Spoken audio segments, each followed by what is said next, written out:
तो कमट कुंभार मजल दरमजल करीत सहकुटुंब सहपरिवार अवंती नगरीस येऊन पोहोचला. तेथे एका कुंभाराकडे जागा पाहून बिऱ्हाडच राहिला. तो सत्यवतीचा आपल्या मुलीप्रमाणे अपाळी. एके दिवशी सत्यवतीने आपल्या पतीस पाहावयाचे आहे असे त्या कमट कुंभारास सांगितले व तिच्या म्हणण्याप्रमाणे त्याने भेट करून देण्याचे कबूल केले.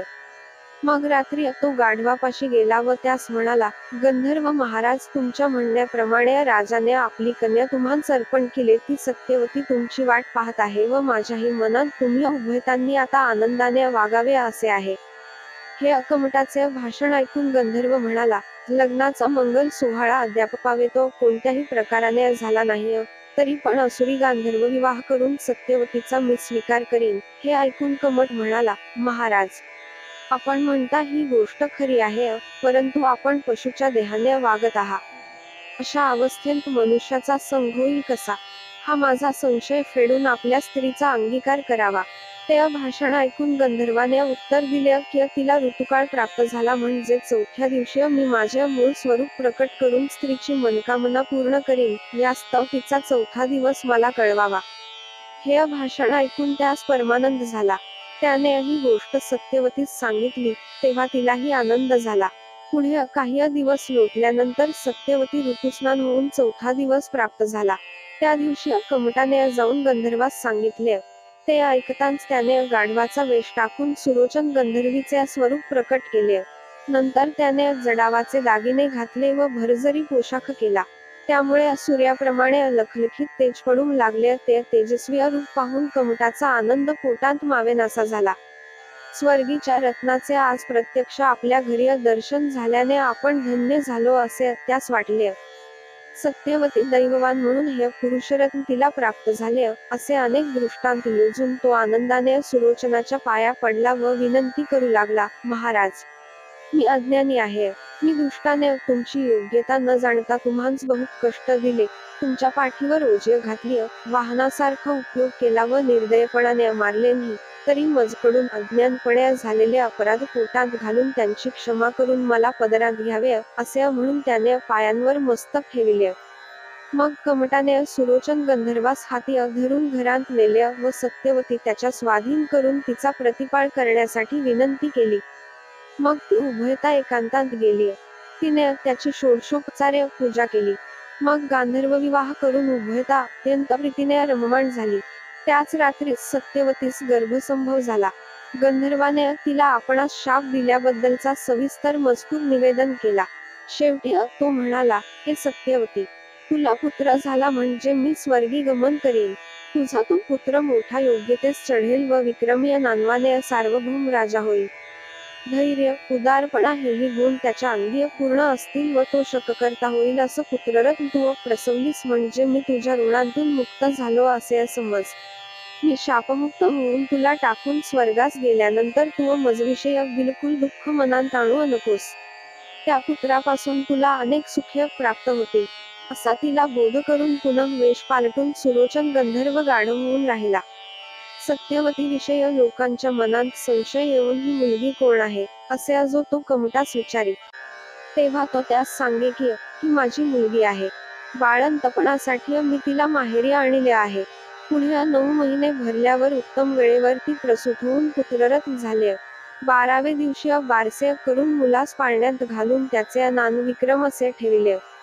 अस्तमान झाल्यावर सुरोचन गंधर्वाने गाढवाचा वेश पालटून आपले रूप प्रगट केले व घरात जाऊन स्त्रीपासून मुलास मागून घेतले आणि त्याचा मुखचंद्र पाहून तो शापमुक्त झाला. त्याच वेळी त्या सणावयासाठी इंद्राने मातलीस विमान देऊन पाठविले. तो अवंतीस आल्यावर कमटाकडे गेला. त्यावेळेस सुरोचन परम स्नेहाने मुलाचे मुखे घेत बसला होता. इतक्यात मातली त्याच्याजवळ गेला. त्यास म्हणाला, गंधर्वनाथ, तुम्हास नेण्यासाठी इंद्राच्या आज्ञेने मी विमान घेऊन आलो आहे, तर आता हा पुत्र होऊन सोडून विलंब न लावता विमानारूढ व्हावे.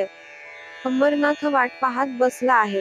तो कमट कुंभार मजल दरमजल करीत सहकुटुंब सहपरिवार अवंती नगरीस येऊन पोहोचला. तेथे एका कुंभाराकडे जागा पाहून बिऱ्हाडच राहिला. तो सत्यवतीचा आपल्या मुलीप्रमाणे अपाळी.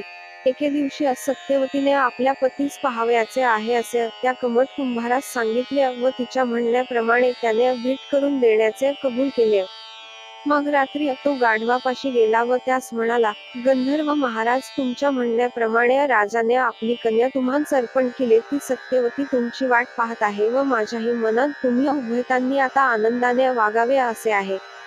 हे कमटाचे भाषण ऐकून गंधर्व म्हणाला, लग्नाचा मंगल सोहळा अद्याप पावेतो कोणत्याही प्रकाराने झाला नाही, तरी पण असुरी गांधर्व विवाह करून सत्यवतीचा मी स्वीकार करीन. हे ऐकून कमट म्हणाला, महाराज, आपण म्हणता ही गोष्ट खरी आहे, परंतु आपण पशुच्या देहाने वागत आहात. अशा अवस्थेत मनुष्याचा संग होईल कसा? हा माझा संशय फेडून आपल्या स्त्रीचा अंगीकार करावा. ते भाषण ऐकून गंधर्वाने उत्तर दिले की तिला ऋतुकाळ प्राप्त झाला म्हणजे चौथ्या दिवशी मी माझे मूळ स्वरूप प्रकट करून स्त्रीची मनोकामना पूर्ण करीन. यास्तव तिचा चौथा दिवस मला कळवावा. हे भाषण ऐकून त्यास परमानंद झाला. त्याने ही गोष्ट सत्यवतीस सांगितली, तेव्हा तिलाही आनंद झाला. पुढे काही दिवस लोटल्यानंतर सत्यवती ऋतुस्नान होऊन चौथा दिवस प्राप्त झाला. त्या दिवशी कमटाने जाऊन गंधर्वास सांगितले. ते ऐकताच त्याने गाढवाचा वेश टाकून सुलोचन गंधर्वीचे स्वरूप प्रकट केले. नंतर त्याने जडावाचे दागिने घातले व भरजरी पोशाख केला. त्यामुळे सूर्याप्रमाणे लखलखीत तेज पडू लागले. ते तेजस्वी रूप पाहून कमटाचा आनंद पोटात मावेनासा झाला. स्वर्गीच्या रत्नाचे आज प्रत्यक्ष आपल्या घरी दर्शन झाल्याने आपण धन्य झालो असे त्यास वाटले. सत्यवती दैववान म्हणून हे पुरुषरत्न तिला प्राप्त झाले, असे अनेक दृष्टांत योजून तो आनंदाने सुलोचनाच्या पाया पडला व विनंती करू लागला, महाराज, मी अज्ञानी आहे. मी दुष्टाने तुमची योग्यता न जाणता तुम्हास बहुत कष्ट दिले. तुमच्या पाठीवर ओझे घातली, वाहनासारखा उपयोग केला व निर्दयपणाने मारले नाही. तरी मजकडून अज्ञानपणे झालेले अपराध पोटात घालून त्यांची क्षमा करून मला पदरात घ्यावे, असे म्हणून त्याने पायांवर मस्तक ठेविले. मग कमटाने सुलोचन गंधर्वास हाती धरून घरात नेले व सत्यवती त्याच्या स्वाधीन करून तिचा प्रतिपाळ करण्यासाठी विनंती केली. मग ती उभयता एकांतात गेली. तिने त्याची षोडशोपचारे पूजा केली. मग गांधर्व विवाह करून उभयता अत्यंत प्रीतीने रममाण झाली. त्याच रात्री सत्यवतीस गर्भसंभव झाला. गंधर्वाने तिला आपणास शाप दिल्याबद्दलचा सविस्तर मजकूर निवेदन केला. शेवटी तो म्हणाला, हे सत्यवती, तुला पुत्र झाला म्हणजे मी स्वर्गी गमन करीन. तुझा तो पुत्र मोठा योग्यतेस चढेल व विक्रमी नानवाने सार्वभौम राजा होईल. धैर्य, उदारपणा हेही गुण त्याच्या अंगी पूर्ण असतील व तो शककर्ता होईल. असं पुत्ररत्न तू प्रसवलीस म्हणजे मी तुझ्या ऋणातून मुक्त झालो असे समज. मी शापमुक्त होऊन तुला टाकून स्वर्गास गेल्यानंतर तू मजविषयक बिलकुल दुःख मनात आणू नकोस. त्या पुत्रापासून तुला अनेक सुखे प्राप्त होतील. असा तिला बोध करून पुनः वेश पालटून सुलोचन गंधर्व गाढव होऊन राहिला. सत्यवती विषय लोकांच्या मनात संशय येऊन ही मुलगी कोण आहे, असे जो तो कमटास विचारी. तेव्हा तो त्यास सांगे की ही माझी मुलगी आहे. बाळंतपणासाठी मी तिला माहेरी आणले आहे. पुढे 9 महिने भरल्यावर उत्तम वेळेवर ती प्रसूत होऊन पुत्ररत्न झाले. 12व्या दिवशी बारसे करून मुलास पाळण्यात घालून त्याचे नाव विक्रम असे ठेविले. अस्तमान झाल्यावर सुलोचन गंधर्वाने गाढवाचा वेश पालटून आपले रूप प्रगट केले व घरात जाऊन स्त्रीपासून मुलास मागून घेतले आणि त्याचा मुखचंद्र पाहून तो शापमुक्त झाला. त्याच वेळी त्या सणावयासाठी इंद्राने मातलीस विमान देऊन पाठविले. तो अवंतीस आल्यावर कमटाकडे गेला. त्यावेळेस सुलोचन परम स्नेहाने मुलाचे मुखे घेत बसला होता. इतक्यात मातली त्याच्याजवळ गेला. त्यास म्हणाला, गंधर्वनाथ, तुम्हास नेण्यासाठी इंद्राच्या आज्ञेने मी विमान घेऊन आलो आहे. तर आता हा पुत्र होऊन सोडून विलंब न लावता विमानारूढ व्हावे. अमरनाथ वाट पाहत बसला आहे. सुमारे घटिका रात्र राहिल्यावर एक जकादार शौचास जात होता. त्यास विक्रमाने एकांतीय सांगितले की गावाबाहेर जे व्यापारी आले आहेत त्यांच्यापाशी जकातीचा पैसा तुम्ही मागू नका. त्याच्याऐवजी मी तुम्हास तिप्पट रक्कम देईन. तुम्ही त्यांना तो पैका माफ करून भरतरी नानवाच्या मुलास माझ्याकडे घेऊन यावे. तो माझा भाऊ आहे. तो माझ्या हवाली कराल तर तुम्हास अतोनात पुण्य लाभेल. अशा प्रकारे विक्रमाने जकातदाराची विनवणी केली व द्रव्यलोभस्तव जकातदाराने वचन देऊन विक्रमाचे म्हणणे कबूल केले.